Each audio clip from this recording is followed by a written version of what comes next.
शनि की साढ़े साती, शनि की ढैया, शनि महादशा, इतना हौवा बना है ना शनि को लेकर, और इतना डराया जाता है शनि को लेकर कि लोग इतना डर के अनाब शनाब काम करने लग जाते हैं। और डर के मारे ना आजकल वैसे ही पीस की कमी है, शांति चाहिए सबको, और ऐसे ऐसे स्क्रॉल करते टाइम वीडियोस देखकर और भी इंसान डर जाता है।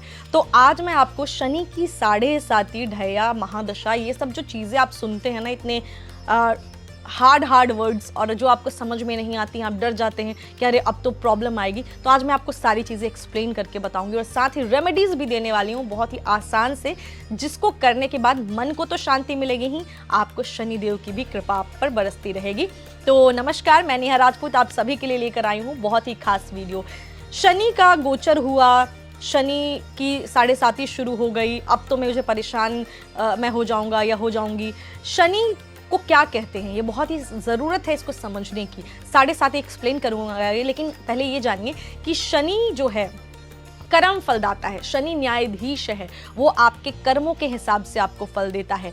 कर्म जो इस जन्म में कर रहे हैं या पास्ट लाइफ की भी जो आपके अच्छे कर्माज है, जिसको रह गया है वो भी आपको मिलेगा। तो शनि कर्म फलदाता है, डरने की ज़रूरत नहीं है कि शनि जो है आपको परेशान कर देगा। हाल ही में शनि का गोचर हुआ, लोग ये सोचने लगे मेष राशि की साढ़े साती शुरू हुई, मीन राशि में शनि खुद हैं, कुंभ पर है, ऐसा कैसे हो गया कि तीन राशियां जो हैं वो इन पर साढ़े साती चल रही है, साढ़े साती का प्रभाव है, क्या होता है साढ़े साती, पहले तो ये जानिए। तो शनि की साढ़े साती एस्ट्रोलॉजी के अनुसार देखा जाए तो 9 ग्रहों में से एक ग्रह शनि की 7.5 साल चलने वाली एक तरह की ग्रह दशा होती है। हम सभी जानते हैं कि सभी ग्रह एक राशि से दूसरी राशि में ट्रेवल करते हैं, वैसे ही शनि भी एक राशि से दूसरी राशि में जाते हैं।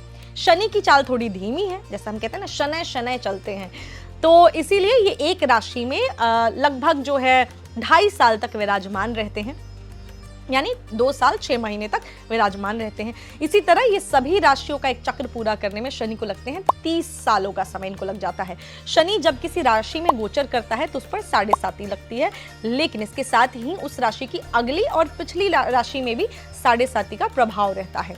यानी अभी मीन में है तो मेष पर भी है और कुंभ पर भी है। जब शनि आपके जन्म की राशि के पहले, दूसरे या 12वें भाव में बैठ जाते हैं तब शनि की साढ़े साती शुरू होती है।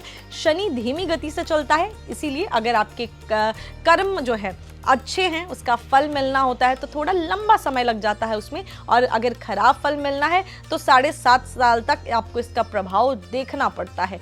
साढ़े साती 3 चरणों में होती है जो 2.5 साल के होते हैं। शनि का मकसद इंसान को लाइफ के लिए सबक देना होता है, सीख देना होता है, सिखा के जाता है शनि आपको। इसीलिए पहले 2.5 सालों में शनि इंसान को मानसिक रूप से, मेंटली जो है वो थोड़ा सा परेशान नहीं कह सकती, हाँ वो आपको चेक करता है, आपको मेंटली चेक करेगा। दूसरे हिस्से में इंसान को जो थोड़ी बहुत प्रॉब्लम आती है वो है आर्थिक रूप से, शारीरिक रूप से, उसका ट्रस्ट थोड़ा सा लोगों से टूटता है, यानी पारिवारिक रिश्ते भी थोड़े दिक्कत आती है, यानी वो उसने आपको टेस्ट किया और अब आप जिस टेस्ट में फेल हुए वहाँ आपको प्रॉब्लम आएगी। और तीसरे हिस्से में और आखिरी हिस्से में शनि महाराज क्या करते हैं, जो भी आपका नुकसान हुआ है ना उसकी भरपाई करवाते हैं। यानी ये वो समय होता है जब इंसान को एनलाइटमेंट फील होता है, वो सत्य का ज्ञान होता है, वो अच्छा फील करता है, वो सही चीज़ें सीखता है। बहुत सारे लोग तो स्पिरिचुअल हो जाते हैं, इसके बाद स्पिरिचुअलिटी में चले जाते हैं, मेडिटेशन में चले जाते हैं, आइसोलेशन में चले जाते हैं। तो शनि आपको चेक करता है। साढ़े साती में हमेशा ही अशुभ फल मिले ऐसा बिल्कुल भी ज़रूरी नहीं है। साढ़े साती में शुभता और अशुभता इस बात पर निर्भर करती है कि कुंडली में शनि की स्थिति कैसी है और साथ ही साथ इंसान के कर्म कैसे हैं। कुंडली में अगर शनि नीच राशि, निर्बल, शत्रु क्षेत्र या फिर अशुभ स्थान में हो तो ऐसे में साढ़े साती के दौरान शनि कुपित होकर अशुभ फल देते हैं। पहली चीज, अपने कर्म ठीक रखें और कुछ ऐसे उपाय जिन्हें करने से शनि खुश होते हैं उन्हें जरूर कीजिए। तो उपाय क्या क्या है शनि के जो आपको जरूर करने चाहिए, हर इंसान कर सकता है, किसी राशि से, किसी इंसान से इसका कोई कनेक्शन नहीं है, आप सभी कर सकते हैं, साढ़े साती वाले, ढैया वाले, महादशा वाले, लेकिन उपाय कीजिएगा तो शनि का प्रकोप थोड़ा कम रहेगा। शनि आपको जो आपसे गलतियां हो गई ना उसके लिए भी जो आपको पनिशमेंट देंगे उसमें थोड़ा कहेंगे चलो ठीक है, इसने ये उपाय किया है, थोड़ा बख्श देते हैं, माफ़ी भी आपको मिलेगी।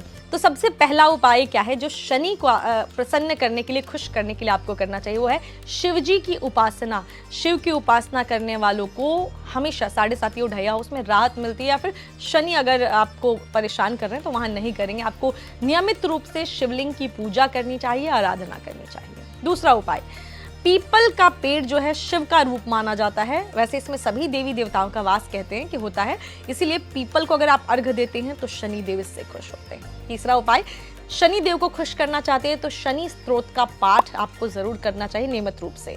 चौथा उपाय, हनुमान जी को भी रुद्रावतार माना जाता है, इसीलिए उनकी आराधना भी इनके निवारण के लिए फलदायी होती है। और साथ ही हनुमान जी का और शनि देव का कनेक्शन है, क्या कनेक्शन है जानना चाहते हैं तो कमेंट सेक्शन में लिखिए, अगली वीडियो में जानकारी दूंगी। इसके अलावा अगला उपाय है कि नाव के तले में जो कील लगी होती है, या आप जो बोलते हैं ना घोड़े की नाल, काले घोड़े की नाल, इसको भी अगर आप इसका एक बिन जोड़ वाला छल्ला बना के पहनते हैं, अंगूठी बनाकर पहनते हैं, आपको मिडिल फिंगर में पहनना होता है ये, तो भी आपको राहत मिलेगी। सैटरडे के दिन पहनिएगा। इसके अलावा शनि से जुड़ी वस्तुएं जैसे कि लोहे के बर्तन, काला कपड़ा, सरसों का तेल, चमड़े के जूते, काला सुरमा, काले चने, काले तिल, उड़द, साबुत दाल, मतलब ये सब चीज़ें अगर आप शनिवार के दिन दान करते हैं, काले कपड़े हो गए, काली वस्तुएं हो गई, आप इनको दान करते हैं तो इससे शनि देव खुश होते हैं। इसके अलावा कुछ ऐसी चीज़ें हैं ना जिसको आपको हमेशा ध्यान रखनी चाहिए। शनि को डिसिप्लिन लोग काफ़ी पसंद है, तो इसीलिए, और साथ ही वो लोग जो बहुत ही अच्छी तरीके से अपनी लाइफ को जीना पसंद करते हैं, तो अनावश्यक खर्चों को रोकिए, यानी फिजूल खर्ची मत कीजिए। साथ ही धन को निवेश करने के आपको सही तरीके जानने चाहिए। चौथा, हेल्थ के साथ कोई भी खिलवाड़ नहीं करनी है। अगर आपको लगता है कि हेल्थ ठीक नहीं हो रही है तो खुद से आपको अपना डॉक्टर बन के ट्रीटमेंट करने की ज़रूरत नहीं है, तुरंत आप जाइए और ट्रीटमेंट लीजिए। इसके अलावा योग करें, व्यायाम करें, ध्यान करें, डिसिप्लिन लाइफ जिए, कहने का मतलब यही है। तो कुछ रेमेडीज जो शनि को खुश ज़रूर करती हैं। शनि इस ये देखकर आपको इससे भी समझते हैं कि ठीक है, इससे जो गलतियां हुई अब ये सुधर रहा है, तो ये उपाय ज़रूर कीजिएगा। और बाकी शनि का हौवा जिन लोगों ने बनाया हुआ है, मैं कुछ नहीं कहूँगी, आप बस ये रेमेडी करें और समय का इंतजार करें, आपको समझ में आ जाएगा कि शनि आपको कैसे प्रभाव डाल रहे। कभी कभी क्या होता है ना, हम बात करते हैं यहाँ कि हम जो भी सोचते हैं हम उसी के अकॉर्डिंग अपनी लाइफ में हमारे साथ चीज़ें होती हैं, तो अच्छा सोचिए। ज़रूरी नहीं है कि शनि आपको परेशान करेगा, शनि आपको कर्मों के हिसाब से फल देगा। साथ ही गलतियां होती हैं, हर इंसान से होती हैं, लेकिन गलतियों को सुधारने के लिए अगर आप कुछ अच्छी चीज़ें भी कर लेते हैं लाइफ में तो उसको भी देखकर आपको रिजल्ट मिलता है। तो आप डरिए बिल्कुल भी नहीं, शनि का उपाय कीजिए। और साथ ही मुझे ये भी बताइए कि शनि की ये जानकारी कैसी लगी। बाकी मैं यही प्रे करूँगी कि आप सभी को कर्म फलदाता जो है, जो न्यायाधीश जो हैं, जो धीरे धीरे चलते हैं, वो आपके जीवन में धीरे धीरे ढेर सारी खुशियाँ ले आकर और ला कर दें। मिलती हूँ आपसे अगली वीडियो में, तब तक खुश रहें, ख्याल रखें।